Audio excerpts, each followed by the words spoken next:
আসসালামু আলাইকুম।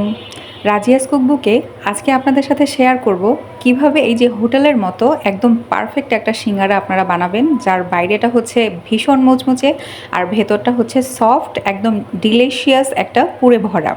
আর সাথে থাকবে কাঁচা মরিচ, পেঁয়াজ আর ১ কাপ চা যদি হয় তাহলে কিন্তু আর কিছুই লাগে না নাস্তার জন্য।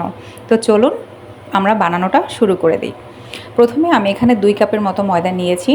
২ কাপ ময়দা একদম মেজারমেন্ট করে নিয়েছি, সব কিছু মেপে মেপে নিয়েছি। আপনারা একদম হুবহু রেসিপি ফলো করলে কিন্তু পারফেক্ট একটা সিঙ্গারা বানাতে পারবেন।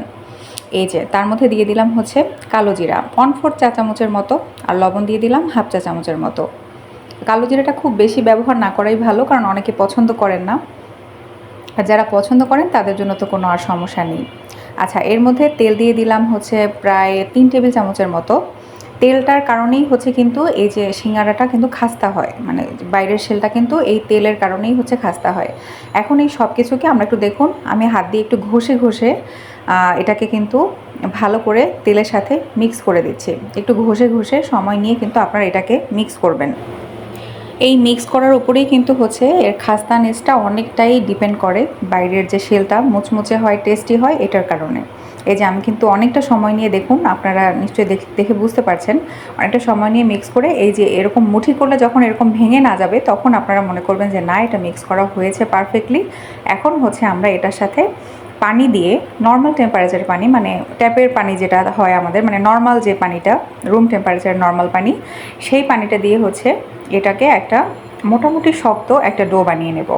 এটা কিন্তু পরোটার ডোয়ের চেয়েও একটু শক্ত হবে, কারণ এটা যখন আমরা একটু রেস্টে রাখবো তখন কিন্তু এটা সফট হয়ে যাবে। তো এটা যেন কোনো ক্রমেই আপনার প্রথম পর্যায়ে নরম না হয়ে যায়, সেটা কিন্তু একটু খেয়াল করতে হবে।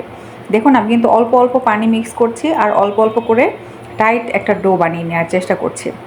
এই যে আস্তে আস্তে হচ্ছে পানি অ্যাড করেছি। একবারে বেশি পানি দিয়ে দিলে দেখা যাবে যে, কারণ এক এক ময়দার এক এক রকম কনসিস্টেন্সি থাকে। কোনো ময়দায় হচ্ছে পানি একটু বেশি লাগে একটু পুরনো হলে, বা কোনোটায় হচ্ছে একটু কম লাগে। তো আপনারা হচ্ছে বুঝে বুঝে অল্প অল্প করে পানি অ্যাড করে এরকম একটা শক্ত ডো বানাবেন।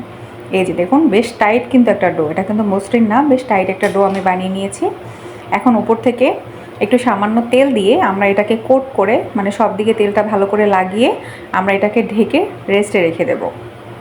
এই যে এরকম রেস্টে থাকবে আধা ঘন্টার জন্য, ঢেকে রেখে দেবো, নইলে উপরটা দেখা যায় শক্ত হয়ে যাবে, ময়েশ্চারটা বের হয়ে যাবে। এখন এর পাশে আমরা হচ্ছে ভেতরের পুরটা রেডি করে নিই, ততক্ষণ কিন্তু এটা রেস্টে থাকবে। আমি বানানোর সময় এরকমই করি, ময়দাটা মেখে রেস্টে রেখে দিয়ে বাকি কাজগুলো করতে থাকি, ততক্ষণে আধা ঘন্টা হয়ে যায়। তারপর হচ্ছে সিঙ্গারা বানানো শুরু করি। আচ্ছা, তেলটা একটু গরম হয়ে গেলে তার মধ্যে দিয়ে দিলাম ১ টুকরো দারুচিনি আর ১ টুকরো এলাচ। তারপর দিয়ে দিচ্ছি পেঁয়াজ কুচি। এখানে মিডিয়াম সাইজের আমি একটা আর একটার হাফ, মানে ১.৫টা পেঁয়াজ এখানে নিয়েছি। ৩-৪টা কাঁচামরিচ একটু কুচি করে দিয়েছি। এটার ঝাল কিন্তু খুব বেশি হয় না, আর এতটুকু না দিলেও স্ট্যান্ডার্ড হয় না। আপনারা যদি ঝাল খেতে না পারেন তাহলেও মানে এই এতটুকু ঝাল অ্যাডজাস্ট হয়ে যাবে, কারণ যেহেতু আমরা আলুর পুর বানাবো। আর তেল কিন্তু দিয়েছিলাম এখানে ২ টেবিল চামচের মতো তেল দিয়েছি, খুব বেশি তেল দেওয়ার দরকার নেই। এই যে একটু জাস্ট হালকা ভেজে আমরা হচ্ছে এটার মধ্যে অ্যাড করে দেবো আলু। আলুগুলো কিউব করে কেটেছি, আমি বড় সাইজের ২টা আলু নিয়েছি এখানে। দেখুন আলুগুলো হচ্ছে কিউব করে কেটে একটু সময় পানিতে ভিজিয়ে রেখেছিলাম, এতে হচ্ছে আলুটা কালো হয় না আর এটার ভিতর যে কষটা থাকে সেটাও বের হয়ে যায়। তো একটু ভিজিয়ে রেখে তারপরে হচ্ছে আপনারা এটা রান্না শুরু করবেন। দিয়ে তেলের মধ্যে আমরা একটু এটাকে ভেজে নেব। চাইলে অনেকে এই পর্যায়ে গাজর অ্যাড করতে পারেন, বাদাম অ্যাড করতে পারেন, চীনা বাদাম। তো আমি জাস্ট একদম সিম্পলভাবে দেখাচ্ছি, আপনারা এটার সাথে যে কোনো কিছু অ্যাড করেই এটা বানাতে পারবেন। ভেতরের পুরটা কিন্তু চেঞ্জ হবে, কিন্তু বাইরের শেলের রেসিপি কিন্তু সেমই থাকবে। আচ্ছা, এখন সাথে দিয়ে দিলাম আদা রসুন বাটা ১ চা চামচের মতো, দিয়ে এটাকেও হচ্ছে মানে মশলাটাও ভাজবো আর হচ্ছে আলুটাও কিন্তু সাথে সাথে আমরা ভেজে নিচ্ছি। আর এখন দিয়ে দিচ্ছি হচ্ছে লবণ, এটা স্বাদ মতো, আমি 1/2 চা চামচের মতো ব্যবহার করেছি। তারপর দিয়েছি 1/2 চা চামচ, 1/2 চা চামচের থেকে কম হলুদ গুঁড়া, আর 1/2 চা চামচের থেকে কম হচ্ছে এখানে জিরা গুঁড়া। সব কিছুকে এখন একটু ভালো করে আমরা নেড়ে চেড়ে জাস্ট কষানোর মতো, যেহেতু আমরা পানি দিয়ে কষাবো না, এই তেলের উপরেই হচ্ছে আলুটাকে ভালো করে আমরা একটু কষিয়ে নেব। এই যে নেড়ে চেড়ে আমরা একটু ভালো করে এটাকে কষিয়ে নেব। এখন আমরা পানি অ্যাড করে দেব। পানিও খুব বেশি অ্যাড করার দরকার নেই, কারণ হচ্ছে আলু যেহেতু আমরা বেশ ছোট করেই কেটেছি, আর কষাতে কষাতে আলুটা অনেকটা সেদ্ধ হয়ে যায়। আবার সিঙ্গারা ভাজার সময়ও কিন্তু এটা অনেকটা সেদ্ধ হয়ে যায়। তো এই পর্যায়ে আলুটা একদম সেদ্ধ করে ভর্তা করে না ফেললেও মানে কোনো সমস্যা নেই।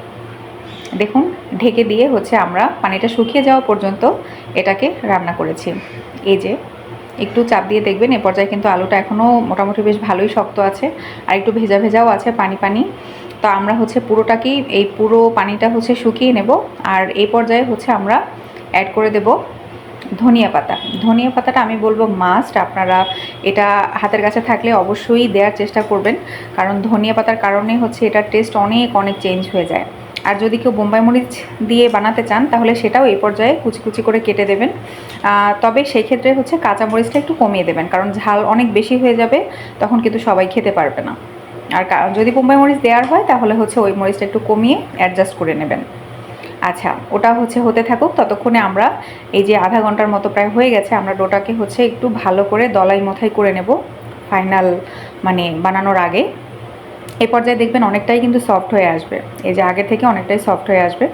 জাস্ট একটু কোনো মতে এটাকে একটু দলাই মথাই করে আমরা হচ্ছে এরকম ছোট ছোট করে এটাকে ডো বানিয়ে নেব, মানে লেচি কেটে নেব। এটা হচ্ছে ছোট ছোট সিঙ্গারার পিসের জন্য। আর এদিকে দেখুন, ততক্ষণে কিন্তু আমাদের আলুটাও হচ্ছে প্রায় সফট হয়ে গেছে। এই যে একটু মাখা মাখাও হয়ে এসেছে, একটু ভেঙে ভেঙে দিলে এটা একটু মাখা মাখা হয়। আচ্ছা, এখন হচ্ছে যে ছোট ছোট লেচি যেটা আমরা কাটলাম সেটাকে হচ্ছে নিয়ে আমরা ভালো করে এখানে কিন্তু এই যে তেল দিয়ে বেলতে হবে। এই পর্যায়ে গুঁড়ি আর ব্যবহার করবেন না, মানে ময়দা বা কোনো কিছু গুঁড়া টাইপের ব্যবহার করবেন না। আপনারা হচ্ছে তেল দিয়ে এ পর্যায়ে হচ্ছে এই মানে এই যে পরোটার সরি এই যে সিঙ্গারার বাইরের শেলটা, এটা কিন্তু তেল দিয়ে বেলে নিতে হবে। এই যে আস্তে আস্তে করে আপনারা উল্টে পাল্টে এটাকে হচ্ছে ছোট রুটির আকারে বেলে নেবেন। এই যে আস্তে আস্তে করে হচ্ছে রুটির আকারে এরকম ছোট করে বেলে নিয়ে তারপরে হচ্ছে আমরা এই যে উল্টে পাল্টে, এটা খুব বেশি মোটা করার দরকার নেই, কারণ ভাজার পরে কিন্তু এটা আরও একটু মোটা হয়ে যাবে। তো এটা একটু বুঝে আপনারা জাস্ট এরকম আমরা রুটি যেরকম বেলি সেরকম করে পাতলা করে নিলেই হবে। আর যদি শেলটা আরও পাতলা পছন্দ করেন তাহলে হচ্ছে আরও পাতলা করে নিতে পারেন, কোনো সমস্যা নেই। আমি হচ্ছে মিডিয়ামটা পছন্দ করি, খুব বেশি পাতলাও না আবার অনেক বেশি শক্তও না। তো আমি রুটির যেরকম পুরুত্ব হয় সেই পুরুত্বে হচ্ছে এটাকে বেলে নিচ্ছি। বেলে তারপর হচ্ছে মাঝখান থেকে আমরা কেটে নেব। এখন হচ্ছে সিঙ্গারার ভাজ, এটা হচ্ছে একটা মানে আর্টিস্টিক ব্যাপার। যারা কারিগর আছেন তারা যেরকম একদম পারফেক্টভাবে পারেন, আমরা বাসায় অনেকে ওভাবে পারি না। আমি নিজেও খুব বেশি এক্সপার্ট না, বাট যেটা বানাই আলহামদুলিল্লাহ চলে আর সবাই পছন্দ করে। এই যে দেখুন, মানে পানের যে খিলিটা হয় সেরকম জাস্ট কোণের মতো করে নেবেন।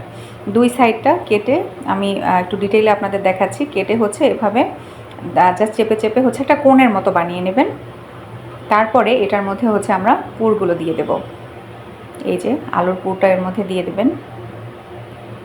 অনেকেই নিশ্চয়ই আপনারা বানাতে জানেন, আমি যেটা বানাই আর কিছু টিপস থাকে যেগুলো হচ্ছে ফলো করলে সিঙ্গারাটা অনেক বেশি খাস্তা হয়, আমি সেই টিপসগুলোই হচ্ছে আজকে আপনাদের সাথে শেয়ার করছি। এই যে আলুটা দিয়ে একটু ভিতরের দিকে জাস্ট ঠেসে ঠেসে দিয়ে আমরা হচ্ছে মাঝখান দিয়ে এটাকে টেনে এভাবে লাগিয়ে দেব। এই যে মাঝখান দিয়ে হচ্ছে এভাবে চেপে চেপে লাগিয়ে দিয়ে একটা সাইড থেকে হরে আরেকটু এনে এভাবে ভাঁজ করে দিবেন। আর যদি একদম ওরকম রাখতে চান সেটাও পারেন, আর এভাবে ভাঁজ করে দিলে মানে যে শেপটা একটু সিঙ্গারার মতো হয়, দেখতে সুন্দর লাগে। এটাই আপনি যেভাবেই বানান না কেন টেস্ট কিন্তু একই রকম হবে, হেরফের হবে না।